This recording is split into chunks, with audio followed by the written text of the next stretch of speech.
how to connect a wireless mouse to laptop. So hello guys and welcome back to today's video.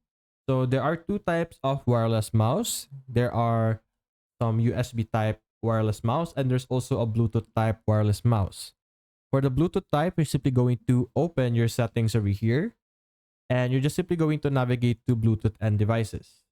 As you can see, I have a mouse or wireless mouse connected with my Bluetooth and devices over here. So simply click on add device over here and click on Bluetooth and just simply wait for your mouse to appear in this list.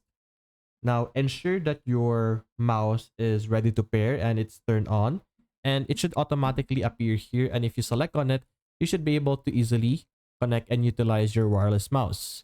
For those that has a USB, you're just simply going to plug it onto your device and it should automatically be allowed, or it should allow you to automatically use it without any other setup.